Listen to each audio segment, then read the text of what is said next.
তবে কি এবার গ্রেপ্তার হলেন ঢাকা 10 আসনের আওয়ামী লীগের সংসদ সদস্য ও চিত্রনায়ক ফেরদৌস।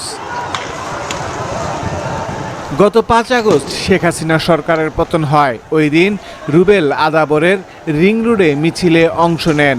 এ সময় আসামিদের প্রত্যক্ষ ও পরোক্ষ নির্দেশ, প্ররোচনা, সাহায্য সহযোগিতা ও মদদে মিছিলে গুলি ছোড়া হয়।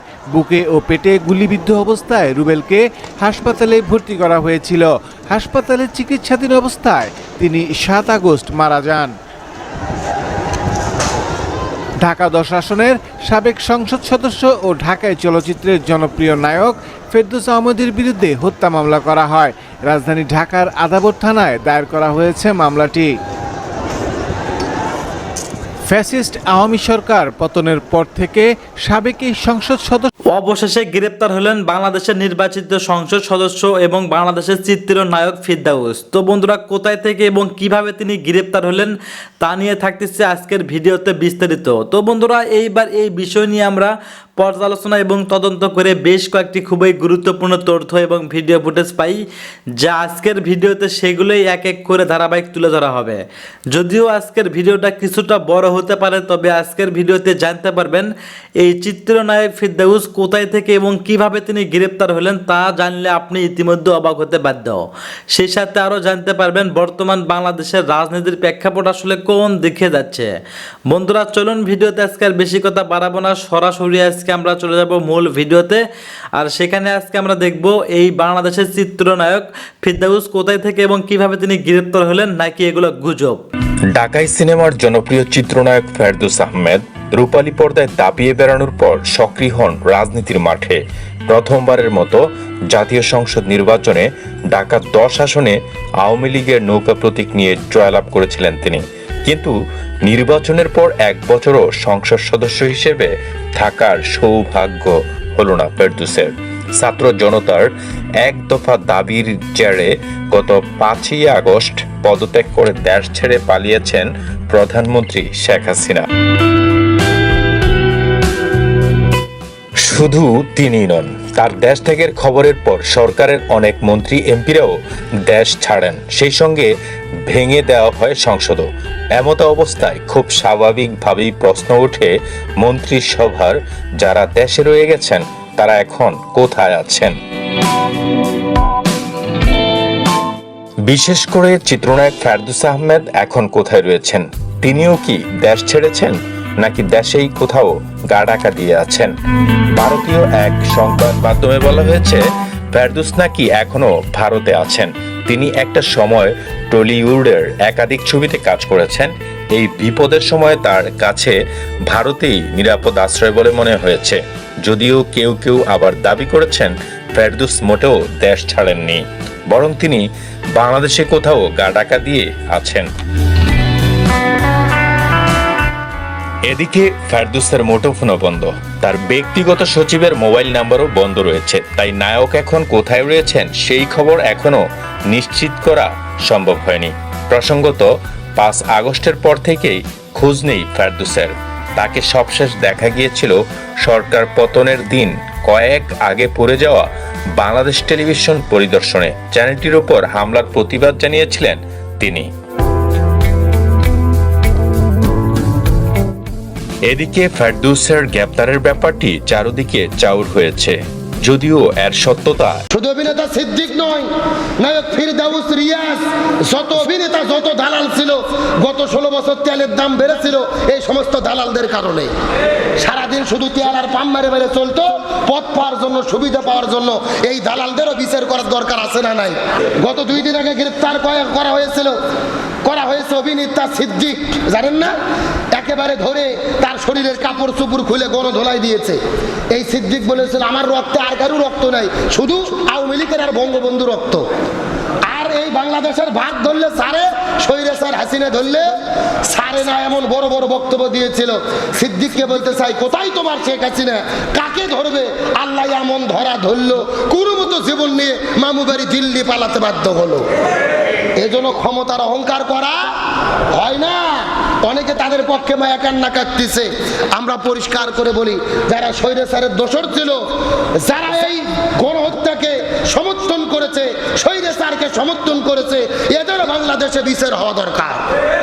শুধু অভিনেতা সিদ্দিক নয়, নায়ক ফিরদাউস, রিয়াজ, যত অভিনেতা, যত দালাল ছিল, গত 16 বছর তেলের দাম বেড়েছিল এই সমস্ত দালালদের কারণে। সারাদিন শুধু তেল আর পাম মারে মেরে চলতো, পথ পাওয়ার জন্য, সুবিধা পাওয়ার জন্য। এই দালালদেরও বিচার করার দরকার আছে না নাই? অনেকেই মায়া কান্না কাঁদে, ভালোবাসা দেখা। শোনেন, আমরা এগুলোর পক্ষে নয়, তবে একটা আরবিতে প্রবাদ বাক্য আছে, কামাতা দিন উতুদান, যেমন কর্ম তেমন ফল। আপনি যেমন জুলুম করবেন, পরবর্তীতে আপনার উপরে তার ডবল জুলুম আল্লাহ ফিরাইয়া দেবে। এই জন্য আমাদের শিক্ষা নিতে হবে। যারাই আমরা ক্ষমতায় আছি, যারাই দেশ চালাই, যারাই পদে থাকি, ক্ষমতা পাইয়া জুলুম করা যাবে। কিছু কিছু সংস্কার প্রস্তাবনা নিয়ে বাংলাদেশ জামাত ইসলামের অবস্থান বিশ্লেষণ করা জরুরি।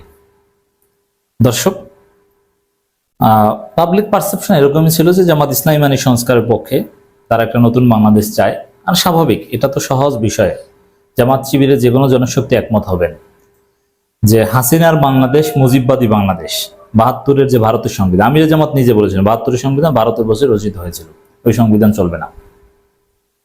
অতএব ভারতের ওই সংবিধান, ৭২-এর সংবিধান, এটা যে লাথি মেরে ফেলে দিতে হবে, এটা যে বাতিল করতে হবে, এ বিষয়ে জামাত ইসলামের নেতাকর্মীদের মধ্যে কোনো ইখতিলাফ নেই। এবং জামাত এ বিষয়ে স্পষ্ট বলেছিল। আমিরে জামাত বক্তব্য দিয়েছিল ৭২-এর সংবিধান ভারতের সংবিধান। এরপরে সংবিধান প্রণয়ন কমিটির পরিবারের সদস্যরা এর প্রতিবাদও জানিয়েছিল।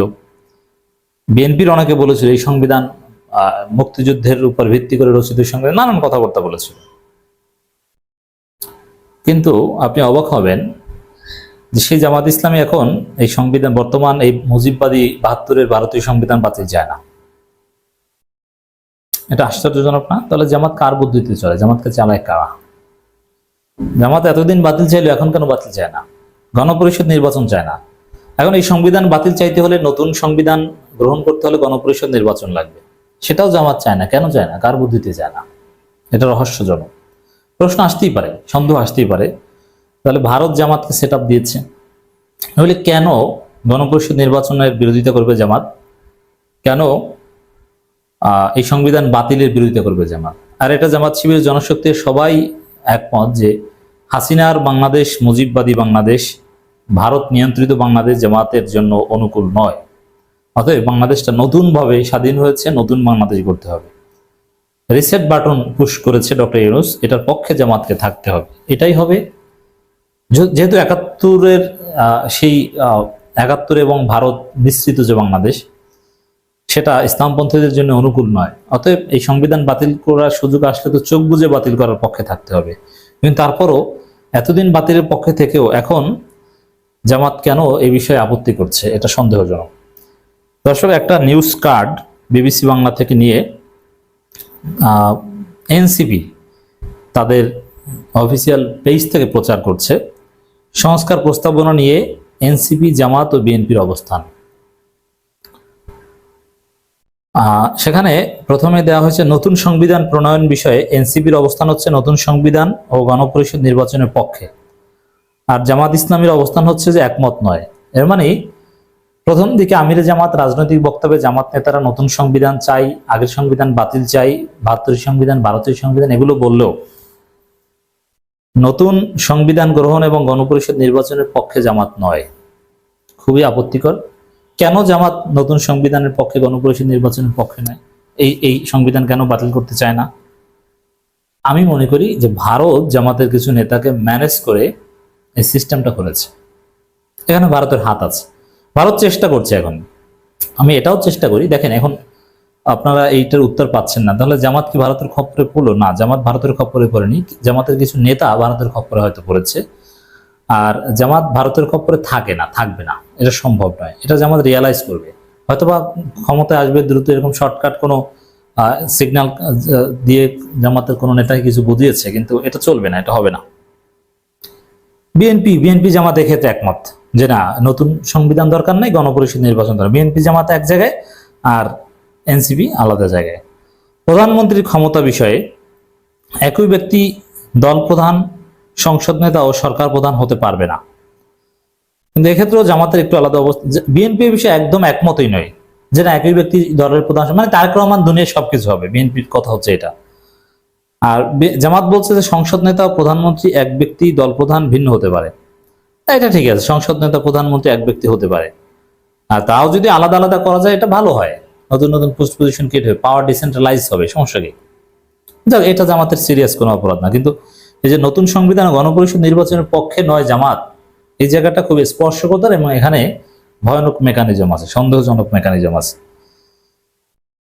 সংখ্যা বা সংখ্যানুপাতিক প্রতিনিধিত্ব পদ্ধতির পক্ষে, মানে পিয়ার সিস্টেমের জামাতও পক্ষে, এনসিপি পক্ষে, আর বিএনপি এতে রাজি না। এটা এই জায়গাটা জামাত ঠিক আছে। এখানেও কিন্তু আবার জামাতের বিরুদ্ধে সমালোচনা আছে। যেমন পিয়ার সিস্টেমের পক্ষে আমরা যাতে ফেসিবাদ না আসে, তবে পিয়ার সিস্টেমের পূর্ব শর্ত আমাদের কাছে স্পষ্ট যে আওয়ামী লীগ থাকলে কোনো পিয়ার সিস্টেম না, আওয়ামী লীগ থাকতে পারবে না, এটা নিশ্চিত করতে হবে, তারপরে পিয়ার সিস্টেম। এটা এক বিষয়। আর আওয়ামী লীগ থাকলে আবার ওই হিন্দুদের ওই পিয়ার সিস্টেমের মাধ্যমে 60টা সিট দেওয়া হবে, এরকম অনেক হিসাব নিকাশ ভারতীয় প্রজেক্ট কিন্তু আছে। এখন জামাত পিয়ার সিস্টেম কেন চায়?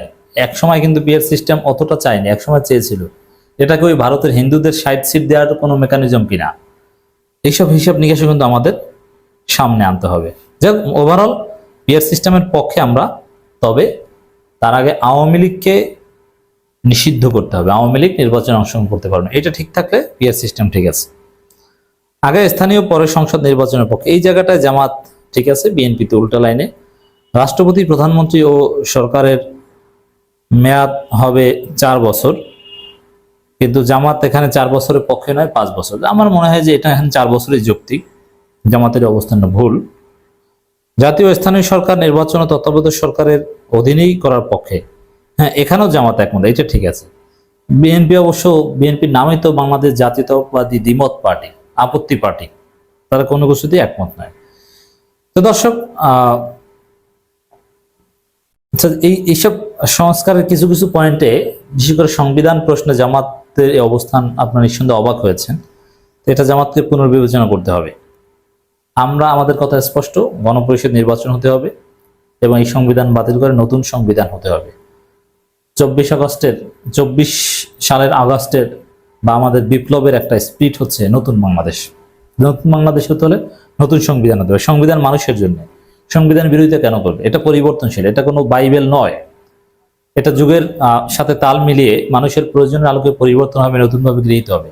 আর বাংলাদেশের সংবিধান নিয়ে আমরা দেখেছি যে 2/3 মেজরিটি প্রতারণা করে, 2/3 মেজরিটির নামে প্রতারণামূলকভাবে সংবিধান, ইচ্ছা মতো সংবিধান সংশোধন করা হয়েছে। এটা যে কেউ পারে।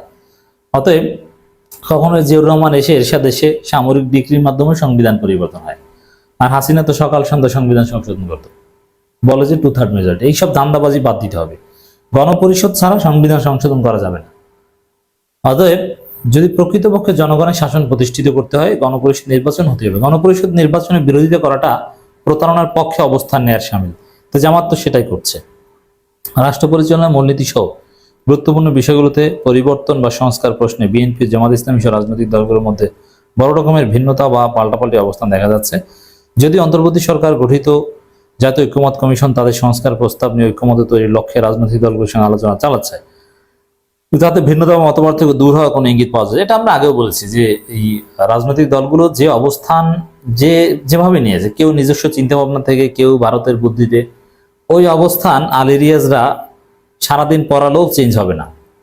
জাস্ট ওই ঐক্যমত কমিশনের বৈঠকে জাস্ট লিখে রাখতে পারবে যে অমুক অমুক, এটা লিখে না রাখলো, তারা তো মতামত জমা দিয়েছে, ওগুলো যাচাই করলেও তো সিমিলারিটিস ডিসিমিলারিটিস খুঁজে বের করা যেত। অতএব মতপার্থক্য দূর হবে না আমি মনে করি। তো সমাধান একটাই, ডক্টর ইউনূস সরকারের লেজিটিমেসি নিয়ে এটা সংস্কার করবে, অথবা গণভোটে পাঠান, গণ অধিকার পরিষদ দাবি করেছে, গণভোটের মাধ্যমে সমাধান করুন, তাহলে তো আর কোনো কথা থাকতে পারবে না। অন্যদিকে জুলাই গণঅভ্যুত্থানে নেতৃত্ব দেওয়া ছাত্রদের নেতৃত্বে গঠিত দল আওয়ামী জাতীয় নাগরিক পার্টি সংবিধান সংস্কার কমিশনের প্রস্তাবের সঙ্গে একমত। তারা আবার নতুন সংবিধান ও গণপরিষদ নির্বাচন চাইছে। বিএনপি সহ বেশিরভাগ দল থেকে একবারে বিপরীত অবস্থান নতুন এই দল। এটা নিয়ে আলাদা আলোচনা করেছি। এক্ষেত্রে জামাতের অবস্থান আপত্তিকর। রাজনৈতিক বিশ্লেষকরা মনে করছেন, বড় দলগুলো যখন একে অপরের বিপরীত অবস্থান নিচ্ছে, তখন সংবিধান ও রাষ্ট্র পরিচালনা সম্পর্কিত মৌলিক বিষয়গুলো ঐক্যমত বেশ কঠিন। সমাধান একটাই, গণভোট দেন, দেখবেন জনগণ কি চায়, তখন এই রাজনৈতিক দলগুলোর প্রতারণা এবং ধৃষ্টতা ছুটে যাবে।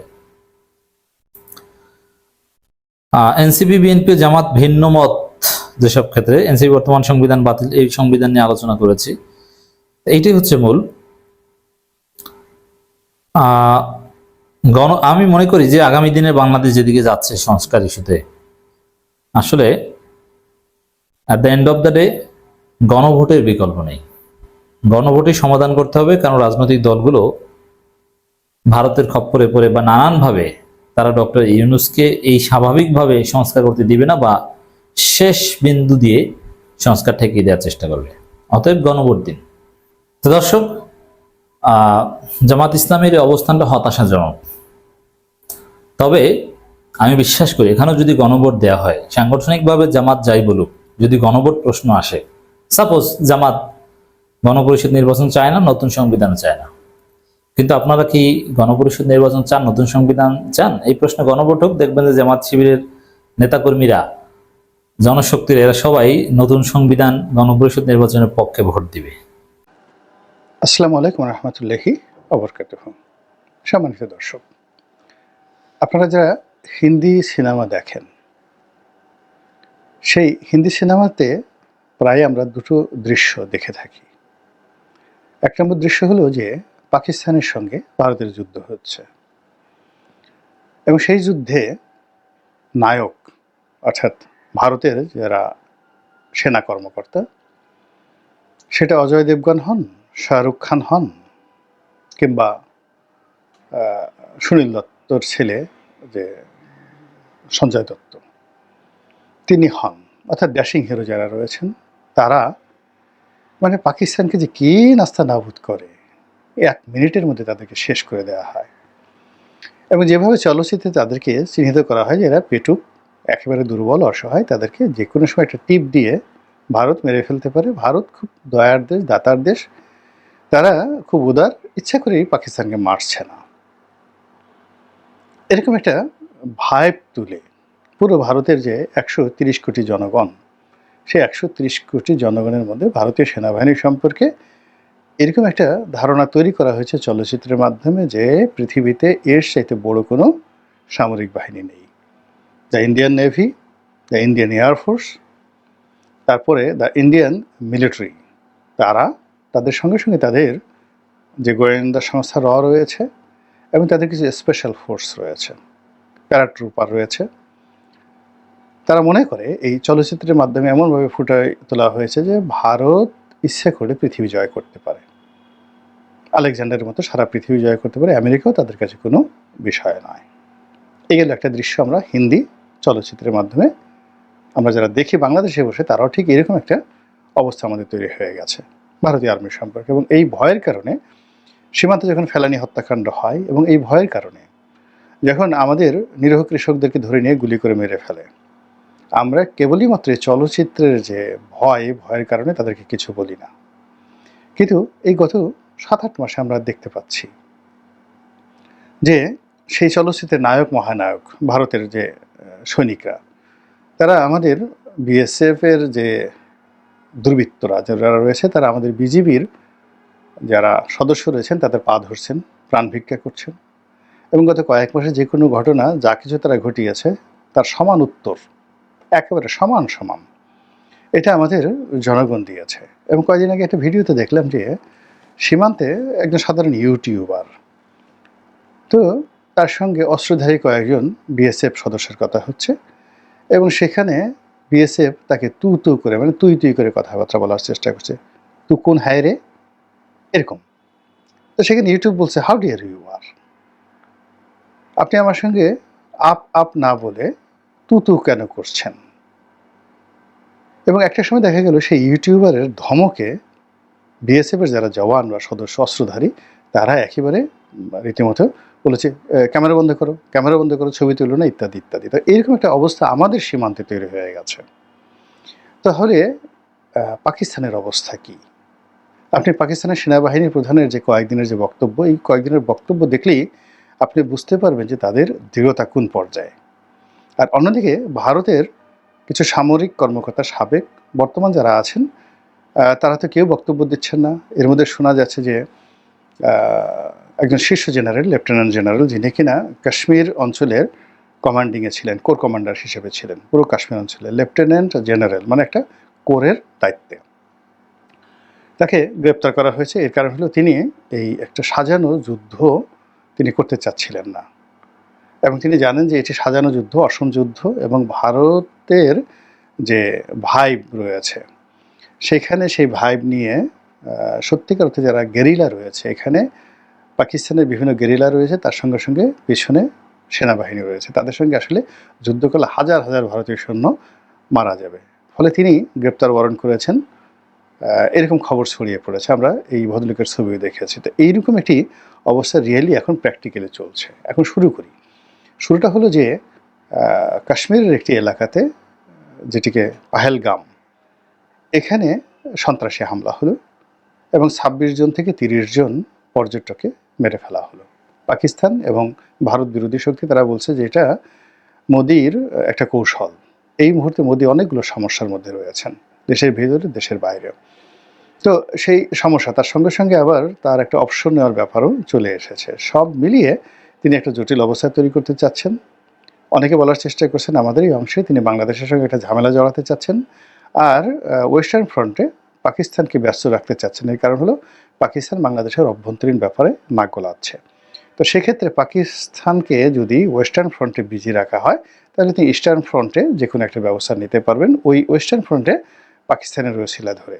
এর কারণ হলো পাকিস্তানের সঙ্গে যখন যদি যুদ্ধ চলে, তাহলে ভারত খুব সহজেই বলতে পারবে যে পাকিস্তানের জেনারেলরা যে কয়দিন আগে বাংলাদেশে এসেছিল, বা পাকিস্তানের পররাষ্ট্র সচিব যে বাংলাদেশে এসেছিল, মূলত এসেছিল ভারতের বিরুদ্ধে যুদ্ধ করার জন্য এবং বাংলাদেশের ভূমি ব্যবহার করে 7 সিস্টারে আক্রমণ চালানোর জন্য। তো কাজেই আমরা সেই 7 সিস্টার, তোমরা আমাদের বিরুদ্ধে ব্যবস্থা নেবে, তার আগে আমরা বাংলাদেশ দখল করে ফেলবো। তো এরকম একটা চক্রান্তের অংশ হিসেবেই তিনি কাশ্মীর একটা নাটক করতে চাচ্ছেন। এটা আমাদের এই অংশের যারা লোকজন আছে তারা মনে করছেন। আর যারা দিল্লি, মানে উত্তর ভারত, তারপর শেষে তার পাশে উত্তরপ্রদেশ, ইউপি, এরপরে যারা কাশ্মীর, সেখানে যারা পাঞ্জাবের যারা অধিবাসী, যেখানে খুব গণ্ডগোল চলে, তো এবং অন্যান্য, এবং 7 সিস্টার যেমন কয়েকটা জায়গাতে রয়েছেন যেখানে মোদি খুবই অজনপ্রিয়, তাদের বক্তব্য হলো যে এই সময়টিতে সে একটা নাটক তৈরি করে আমেরিকার সঙ্গে তার যে সমস্যাগুলো দেখা দিয়েছে শুল্ক সংক্রান্ত বিষয়, এবং আমেরিকার সঙ্গে মধ্যপ্রাচ্যের সঙ্গে ইদানিং ভীষণ রকম সমস্যা আছে, পুরো জিনিসটিকে তিনি একটা যুদ্ধের আদল দিয়ে তিনি নিজের পিঠ বাঁচানোর চেষ্টা করছেন। এবং ঠিক সেম ঘটনা কিন্তু ঘটিয়েছে ইউক্রেনের জেলেনস্কি ইচ্ছে করি পুরো ইউক্রেনকে যুদ্ধের দিকে ঠেলে দিয়েছে, এবং তার অবৈধতা এবং তার যে অজনপ্রিয়তা, এটাকে কাটিয়ে ওঠার জন্য সে বাইডেনের উপর ভর করে এই কাজগুলো করেছে, সেটা ভিন্ন প্রসঙ্গ। তো এখন এরকম নানা রকম যে সমীকরণ, সেই সমীকরণের প্রেক্ষিতে ঘটনা ঘটেছে। আমরা যারা বাংলাদেশে ভারতকে এখনও ভারতের সঙ্গে সম্পর্ক রাখতে চাই, বন্ধু মনে করি, আমরা এই বিষয়ে কোনো মন্তব্য করতে চাই না। তবে এখানে যে মূল বিষয় সেটি হলো যে এই নির্মম এবং মর্মান্তিক ঘটনা, অর্থাৎ পর্যটকদের উপর হামলা যারাই করুক না কেন, আমরা নিন্দা জ্ঞাপন করছি, এবং সেটাকে কেন্দ্র করে যে উত্তেজনা, সেই উত্তেজনা যেন যুদ্ধে রূপান্তরিত না হয়, আমরা সেই প্রার্থনা করছি। কিন্তু বাস্তবতা হলো যে এই ঘটনা ঘটার পরে দেখা গেল যে আগে যেটা হতো, যখন যুদ্ধ ঘোষণা করা হতো, মহিলারা তাদের যাকে বলা হয় চুলের খোপা ছেড়ে দিতেন মধ্যযুগে প্রাসাদরা। তারপরে যখন যুদ্ধ ঘোষণা করা হয়, অনেকে তলোয়ার ভেঙে ফেলতেন, রাজা, যে তলোয়ার ভাঙা মানে যুদ্ধ ঘোষণা করা।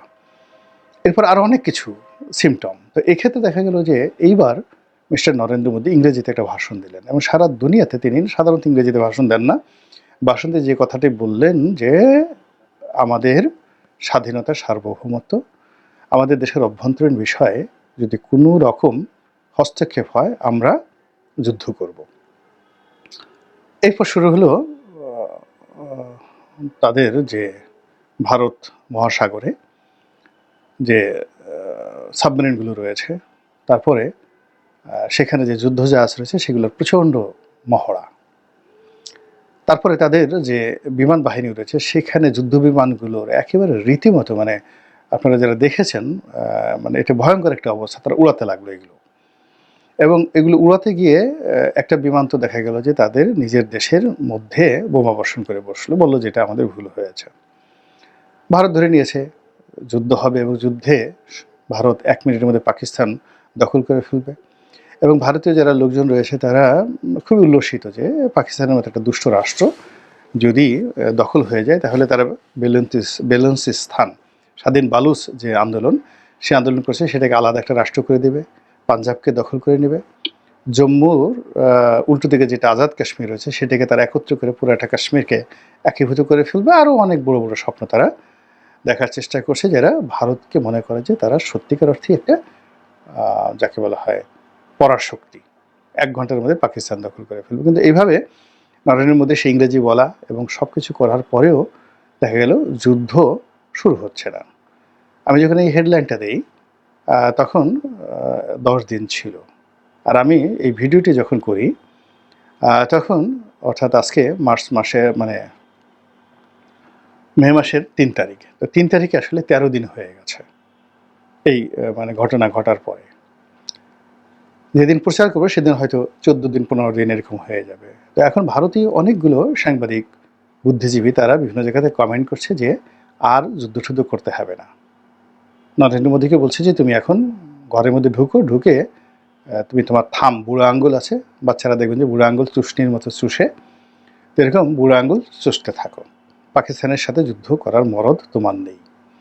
তো এই যে একটা অবস্থা, ভারতের যারা স্বপ্ন দেখত যে ভারত এটা করে ফেলবে ওটা করে ফেলবে, তাদের মধ্যে কি ধরনের একটা হতাশা তৈরি হয়েছে যে আমি এই একজন খুব সিনিয়র সাংবাদিক ভারতের এবং খুব নামকরা একটা পত্রিকার সম্পাদক, তার পার্সোনাল ওয়াল থেকে আমি এই বক্তব্যটা নিয়েছি যে তিনি নরেন্দ্র মোদীকে উদ্দেশ্য করে বলছেন যে অনেক হয়েছে, 10 দিন তো চলে গেছে, এখন 10 দিন বসে তুমি আঙ্গুল চুষছো, এখন আর দরকার নেই, তুমি ঘরে বসে আঙ্গুল চুষো, এই যে তার যে বক্তব্য।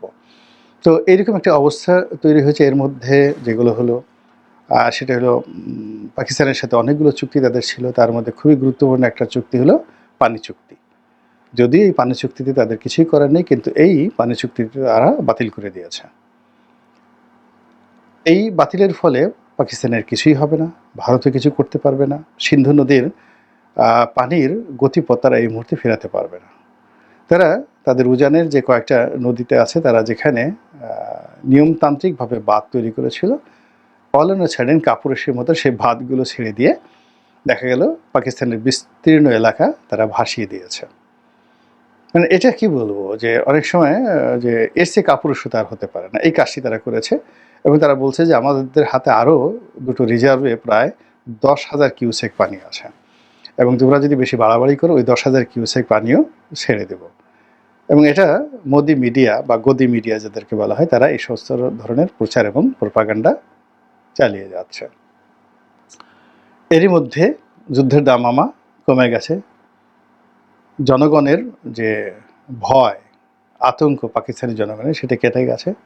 আর পাকিস্তান সব কিছু নিয়ে সৈন্য সামর্থ্য নিয়ে তারা সীমান্তে অপেক্ষা করছে, এবং তারা যেটা করছে তারা আক্রমণকারী হতে চাচ্ছে না, তারা অপেক্ষা করছে জবাব দেওয়ার জন্য।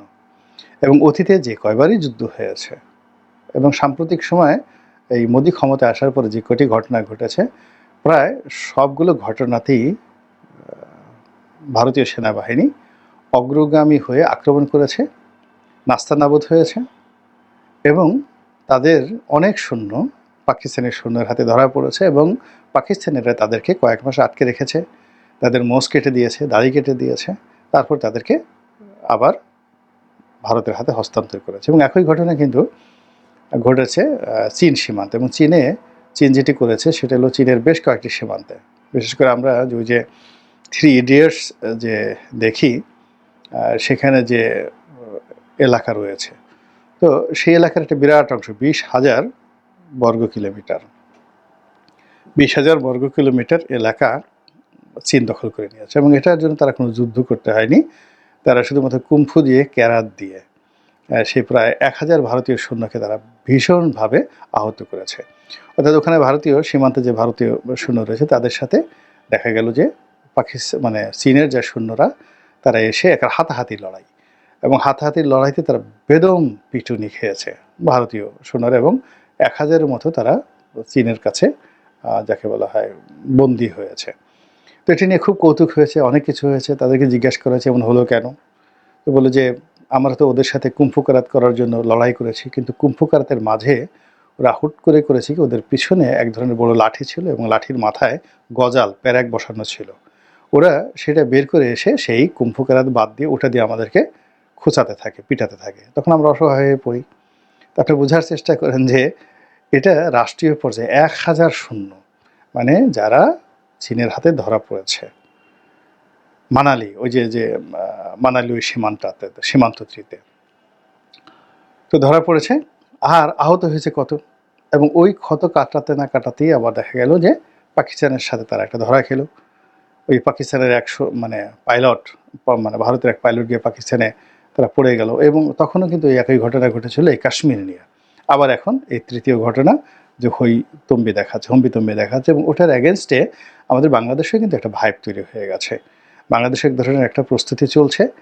তো এই যে ভারতের যে অতি উৎসাহ কিংবা একটা যুদ্ধংদেহী দাদাগিরি মনোভাব, এবং যা নয় তা দেখানোর ফলে তাদের অভ্যন্তরীণ রাজনীতিতে যে সর্বনাশ হয়ে যাচ্ছে, সেই ঘটনা থেকে এখন আমরা বাংলাদেশে বসে যারা ভাইব তৈরি করছি, একটা ব্যাংকে আমরা হাতি বানিয়ে সব জায়গায় প্রদর্শন করছি, কিংবা ধরুন একটা পিঁপড়াকে আমরা বিরাট আরবি ঘোড়া বানিয়ে তারপরে ভয় দেখাচ্ছি প্রতিপক্ষকে, আমার হাতে কিন্তু ঘোড়া আছে।